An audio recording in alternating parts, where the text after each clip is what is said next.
Ya, selamat datang di channel dari Production. Di video yang kedua ini, kita masih berbicara tentang apa itu sebuah elemen unsur dari nirmana.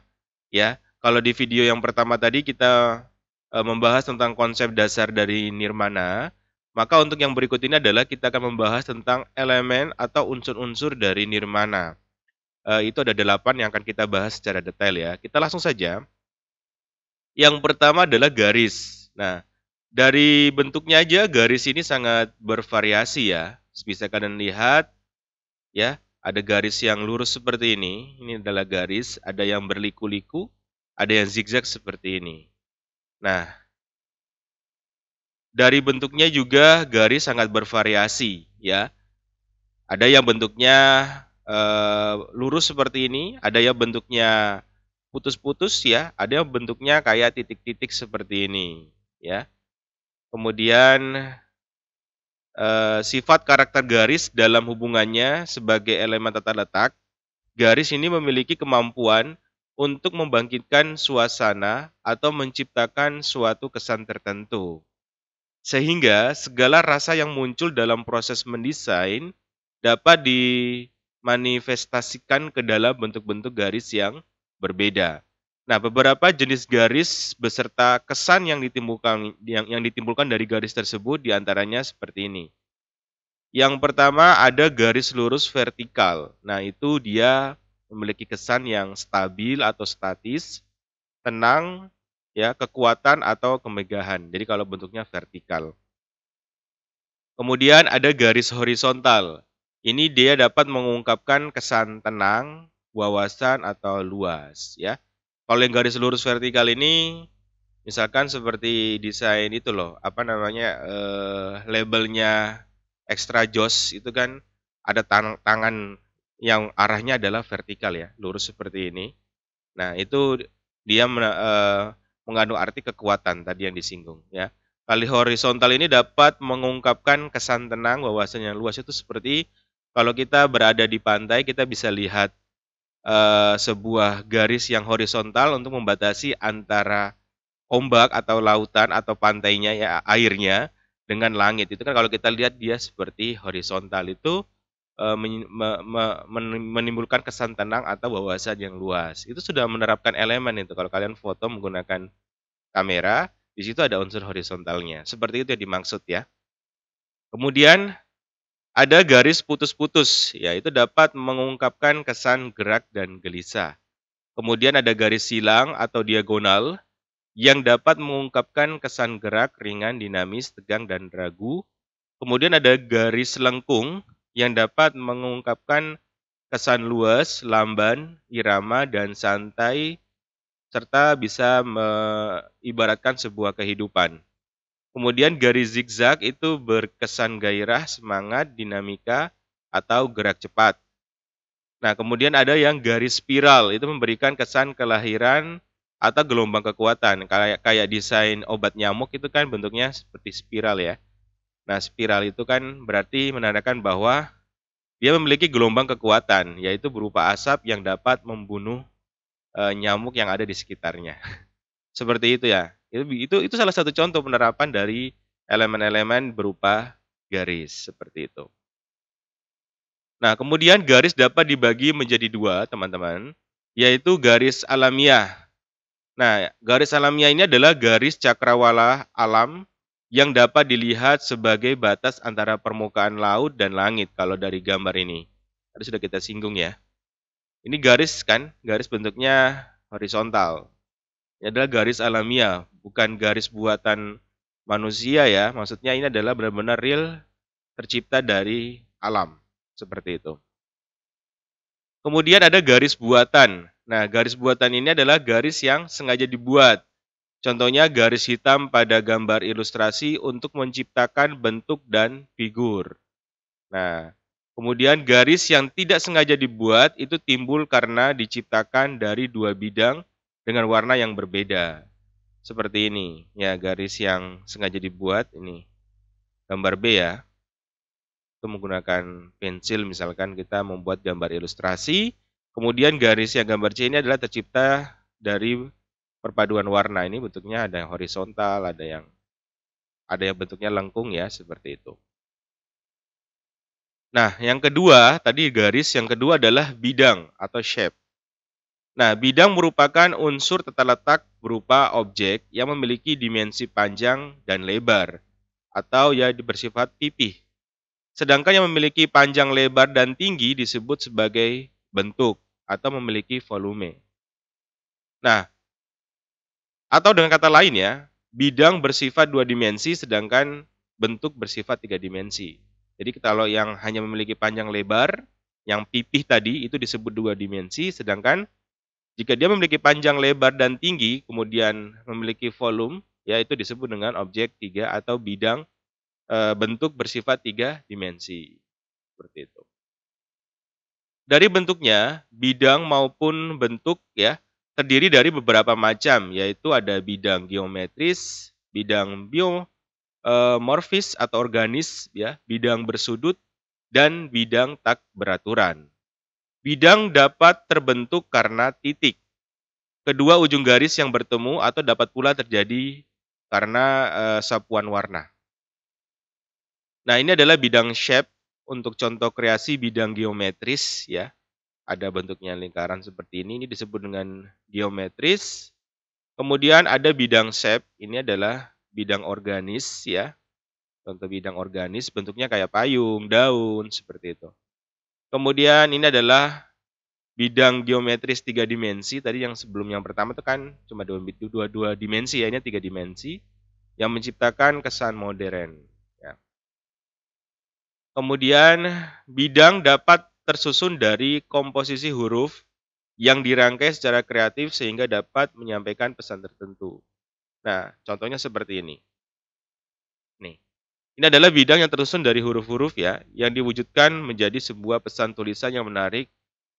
Nah, ini sebenarnya tulisan yang berbentuk gitar. Ini adalah karya tipografi ya, dalam desain disebut dengan tipografi. Kemudian, ini adalah bidang geometris seolah tersusun tak beraturan, namun dia bisa membentuk komposisi yang indah, bentuk lingkaran dari beberapa bidang dan warna, ya seperti itu.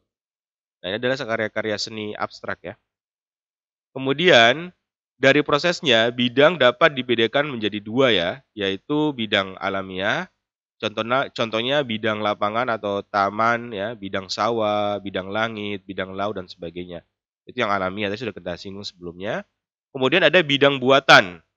Ini dibagi menjadi dua, yaitu bidang yang sengaja dibuat sama bidang yang tidak sengaja dibuat. Ini sudah kita singgung tadi ya. Sifat karakter bidang sebagai unsur penyusunan tata letak diantaranya sebagai berikut. Bidang yang bentuknya horizontal dan vertikal itu dia memberikan kesan tenang, stabil, ya, statis dan teratur. Kemudian bidang bundar ini memberikan kesan santai, kadang stabil, kadang gerak. Ya. Jadi kita nanti kalau mendesain brosur ya atau apapun logo, kita harus paham dengan konsep-konsep seperti ini, teman-teman. Jadi nggak asal buat bundar doang, tapi bundar ini ada kesannya yang bisa disampaikan. Kemudian bidang segitiga, ini memberikan kesan statis maupun dinamis. Ada bidang bergelombang yang memberikan kesan irama, kehidupan, dan gerak. Ya. Kemudian yang ketiga yaitu ilustrasi, teman-teman. Nah, ilustrasi merupakan unsur grafis yang sangat vital dan dapat disajikan mulai dari goresan atau titik yang sederhana sampai dengan yang kompleks. Nah, ilustrasi berfungsi yang pertama adalah untuk menarik perhatian. Jadi ilustrasi itu kalau di dalam desain itu tujuan adalah untuk menarik perhatian ya. Kemudian yang kedua merangsang minat pembaca terhadap keseluruhan pesan. Jadi ilustrasi ini kayak gambar, teman-teman, maksudnya seperti itu. Kemudian yang ketiga memberikan penjelasan atas pertanyaan. Yang keempat menonjolkan keistimewaan produk. Yang berikutnya adalah memenangkan persaingan, menciptakan suasana khas, dan dramatisasi pesan, ya seperti itu. Nah, ilustrasi dapat berupa gambar, tadi sudah kita singgung ya. Jadi ilustrasi itu dapat berupa gambar, entah itu apel ya, foto maupun grafis yang lainnya. Jadi bisa aja kita buat brosur penerimaan siswa baru, fotonya siswa lagi praktek seperti itu. Nah, gambar merupakan penjelasan yang dapat menerjemahkan isi pesan secara menyeluruh, mampu menarik perhatian sekaligus menangkap pandangan secara sepintas. Jadi dengan gambar saja orang bisa mengerti maksud dari informasi yang disampaikan. Nah, jenis-jenis ilustrasi itu ada ilustrasi garis ya, seperti ini. Ilustrasi ini dapat ditandai dengan melihat adanya goresan-goresan berupa garis, seperti misalnya yang dibuat menggunakan pena ya, berupa garis lurus, garis lengkung dan sebagainya nih. Ini garis ilustrasi ya. Jadi gambar-gambar abstrak. Kemudian berikutnya ilustrasi geometrik atau kubistis. Ilustrasi geometrik yaitu ilustrasi yang mempergunakan pola-pola dan gambaran yang ada dalam geometri atau ilmu ukur seperti lingkaran, segitiga, segi persegi panjang ya, bujur sangkar, kubus, trapesium dan sebagainya. Nah, ilustrasi geometris kubistis sering digunakan pada pekerjaan poster, iklan dan sebagainya. Bentuk geometrik dapat dibagi menjadi 3 jenis ya. Yang pertama adalah bentuk kubistis tadi, yaitu bentuk benda yang dibatasi oleh bidang datar, misalkan kotak kapur, meja, almari, dan lain-lain. Bentuk silindris ya, yaitu bentuk benda tabung atau benda yang dibatasi oleh lingkaran dan bidang datar, misalkan kaleng, gelas, botol, dan lain-lain. Kemudian bentuk bundar, misalkan bola, ya, kelereng, dan lain sebagainya. Nah, ini contohnya adalah teman-teman, contoh seperti ini, ya. Ini gambar ilustrasi. Ya. Kemudian bicara tentang ilustrasi, selalu berkaitan dengan image yang dipakai pada sebuah desain, ya, atau gambar. Sehingga berdasarkan model atau image yang digunakan ilustrasi dibedakan menjadi 2. Ada namanya ilustrasi image bitmap, ya, atau disebut dengan raster biasanya, yaitu ilustrasi yang dibentuk oleh susunan raster, pixel, atau titik koordinat dalam suatu grid. Semakin banyak jumlah titik yang membentuk suatu garis atau bitmap, berarti semakin tinggi tingkat kerapatannya. Image bitmap memiliki keterbatasan, yaitu resolusi akan besar, filenya juga akan besar, image size-nya juga akan besar. Ketajaman warna dan detail gambar pada tampilan bitmap tergantung pada banyaknya pixel, warna, atau resolusi yang membentuk gambar tersebut. Nah, jadi intinya bitmap ini dia tercipta dari titik atau pixel ya, seperti itu. Yang mana semakin banyak titik pixelnya, maka gambarnya akan semakin detail. Nah, contohnya formatnya ada BMP, PCX ya, ada TIFF, kemudian JPEG ya, yang biasa dari HP kalian ketika kalian memfoto, itu termasuk jenis gambar bitmap. Kemudian ada lagi ilustrasi image vektor atau gambar vektor ya, yaitu ilustrasi yang dibentuk oleh serangkaian instruksi matematis yang dijabarkan dalam bentuk garis ya, dan bagian-bagian lain yang saling berhubungan dalam sebuah gambar.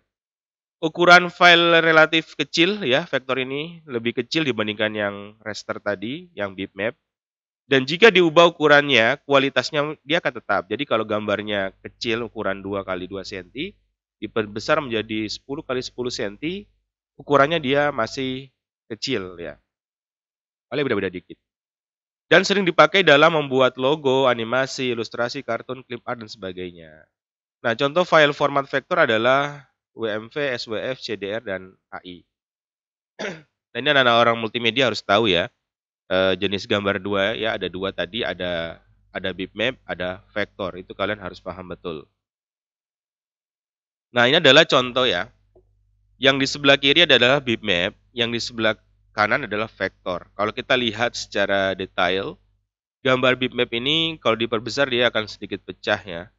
Sedangkan vektor dia lebih tajam gambarnya. Tapi efeknya pun akan atau tingkat real gambarnya pun akan berbeda ya. Kalau vektor dia cenderung ke kayak kartun, sedangkan bitmap dia adalah gambar yang lebih real. Nah, ini dari image vektor ya, gambar image vektor dia akan tetap solid, sedangkan bitmap dia memiliki batasan maksimal pembesaran. Jadi maksudnya di sini adalah gambar vektor ya. Jika dia diperbesar atau diperkecil, dia punya gambar tetap tajam vektor itu. Sedangkan kalau bitmap kita perbesar atau kita perkecil ya, atau kita perbesar lah, dia akan pecah seperti ini. Sama seperti kalau misalkan kalian punya handphone, kalian coba foto, kemudian kalian besarin itu, kalian zoom, ya, zoom di bagian matanya kalian misalkan dalam foto tersebut, maka dia akan kelihatan pecah-pecah ya, kayak kotak-kotak. Nah, itulah ciri-ciri dari gambar bitmap. Ya, itu yang disebut dengan pixel. Itu kalau diperbesar lagi nanti dia akan berupa titik ya, seperti itu. Kita lanjut, yang berikutnya adalah tipografi. Nah, tipografi merupakan unsur tata letak yang berfungsi untuk menyampaikan pesan tertentu dan menciptakan kesan tertentu.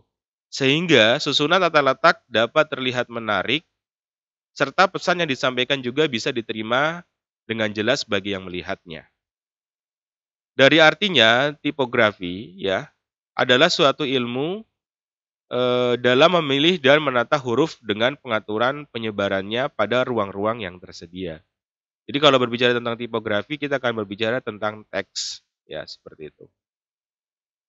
Nah, ini adalah contoh karya tipografi. Ini sudah pernah kalian coba yang kelas 10 kemarin, ya.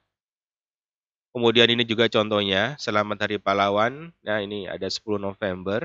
Tapi angka 1 dan 0 ini adalah tercipta dari beberapa tulisan yang dibentuk ya. Ini disebut dengan karya tipografi. Ini juga ya, Coca-Cola. Ada Bicola, ya. Nah, seperti ini susunan tipografi dalam sebuah karya desain. Nah, kemudian kita masuk ke warna atau color ya. Bukan kolor hijau ya, color. Nah, warna. Warna merupakan elemen yang berfungsi sebagai penambah nilai keindahan dan daya tarik pada suatu desain. Nah, warna biasanya digunakan untuk memperindah atau mempercantik sebuah desain. Pemberian warna pada sebuah desain akan menambah nilai dan berbanding dengan kualitas yang tinggi. Intinya warna ini penting banget ya teman-teman. Nah, dalam dunia pendesainan terdapat unsur warna yang menjadi nilai plus dalam menambah keindahan dan kualitas suatu desain. Unsur warna tersebut terbagi menjadi dua ya teman-teman, yaitu CMYK dan RGB. Nah, kita masuk di CMYK dulu. CMYK itu merupakan singkatan dari cyan, magenta, yellow, dan black. Ya, black-nya di B-nya di mana? Nah, itu diambil K-nya teman-teman. K itu artinya black, seperti itu maksudnya.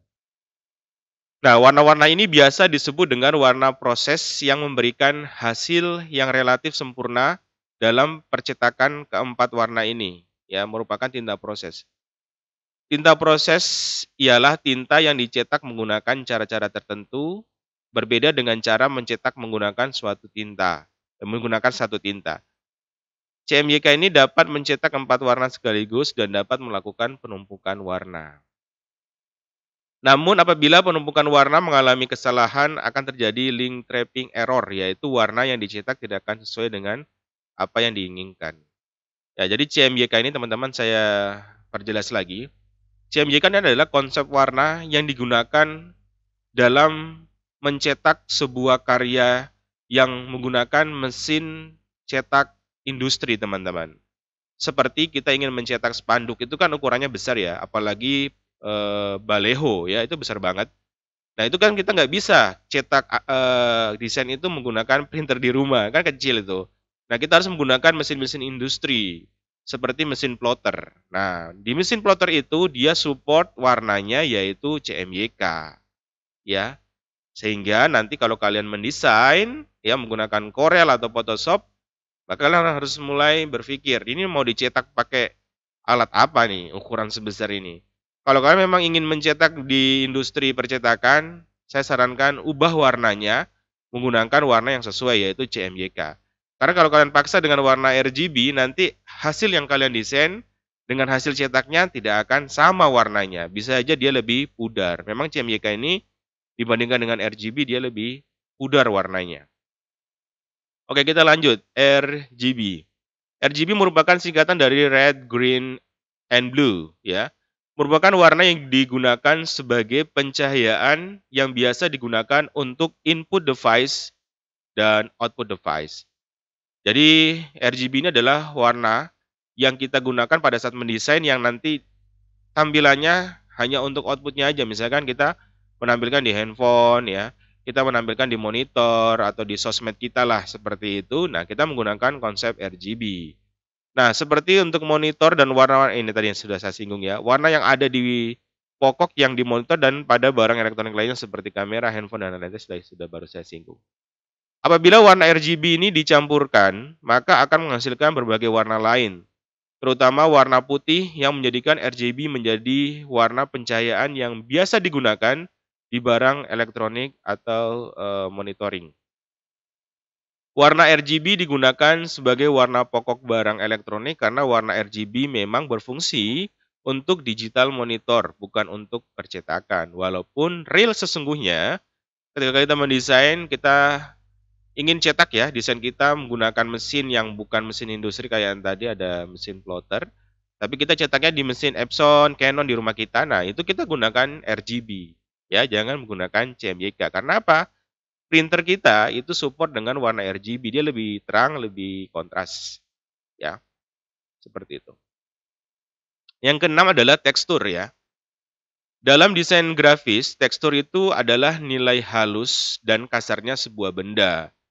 Atau juga bisa disebut nilai raba. Jadi kalau kalian raba, aduh ini halus nih gitu lah.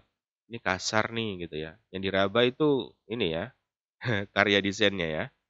Nah, penggunaannya dapat dimayakan untuk memberikan visual yang berkesan dan berkarakter. Jadi tanpa disentuh pun orang tahu bahwa itu teksturnya kasar. Nah, itu dengan visual seperti itu yang dimaksud. Nah, dalam sebuah desain komunikasi visual, tekstur sering digunakan untuk mengatur keseimbangan dan kontras. Pada prakteknya, tekstur sering dikategorikan sebagai corak dari suatu permukaan benda. Misalnya permukaan karpet, baju, kulit, kayu, dan sebagainya. Penggunaan tekstur dalam desain grafis juga biasanya sering diaplikasikan pada latar desain atau sering kita disebut sebagai background ya. Jadi kalau kalian buat lingkaran dikasih background begitu ya, backgroundnya misalkan kayak rumput-rumput begitulah itu disebut dengan tekstur ya. Nah ini contohnya tekstur nih. Ini contoh nih, ini teksturnya lumpur ya, ini kain halus. Ini kalau kita udah bisa tahu nih, oh ini halus nih. Ini daun, ini kasar nih batu bata ya. Seperti itu. Kemudian yang kedelapan yaitu ruang atau space.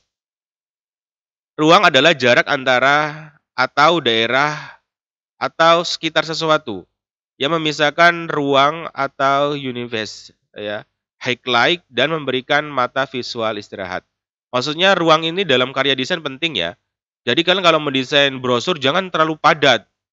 Hajar dengan gambar-gambar, hajar dengan tulisan padat, nggak ada ruang kosong. Itu orang yang ngelihatnya blenger, teman-teman. Enak ya.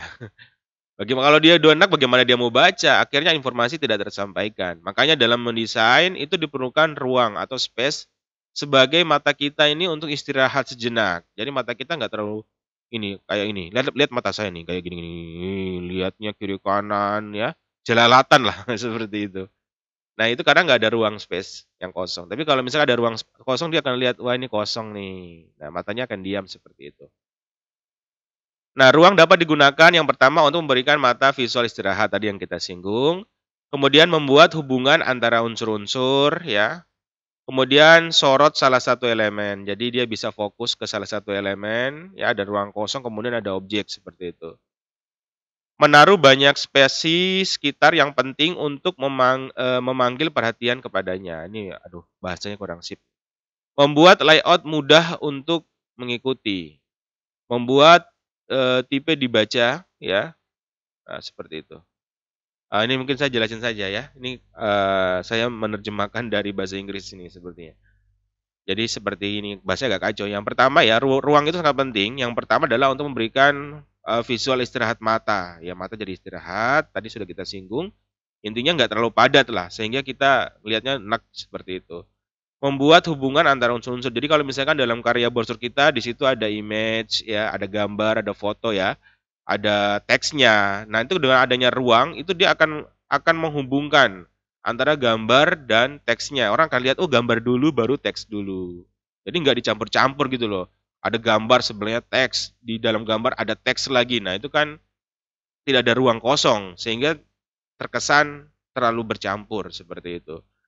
Nah, kemudian yang ketiga, sorot salah satu elemen. Jadi dia bisa fokus ke elemennya. Misalkan dalam brosur kita itu, di situ kita pasang logo SMK 3. Ya, maka orang akan fokus ke salah satu elemen tersebut, ya.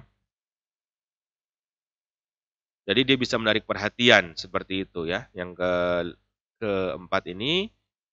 Kemudian yang ke berapa nih? Kelima itu membuat layout mudah untuk mengikuti. Jadi orang akan melihat alur, orang baca brosur pasti akan baca dari alurnya kan.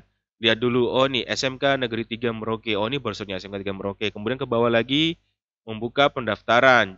Kemudian ada gambar orang pegang komputer, jurusan komputer seperti. Jadi orang bacanya itu terarah seperti itu. Nah, itulah pentingnya ruang dalam unsur desain grafis. Oke, seperti itu ya teman-teman ya. Untuk unsur-unsur dalam nirmana atau desain grafis ada 8 tadi udah kita jelasin secara detail ya. Mungkin teman-teman bisa mengulang video ini kalau misalkan kurang jelas atau kurang difahami, silakan bisa diulang video ini. Ya intinya kedelapan unsur itu penting banget dalam sebuah karya nirmana atau karya desain grafis. Mungkin selama ini kalian desain-desain aja, kalian nggak tahu unsur bahwa kalian sudah menerapkan unsur tersebut. Oke? Nah, sampai di sini dulu ya. Video yang kedua ini kita akan masuk ke video yang ketiga, yaitu penjelasan tentang asas atau prinsip nirmana. Ini penting banget teman-teman. Silakan disimak video ketiga ya dengan link yang ada.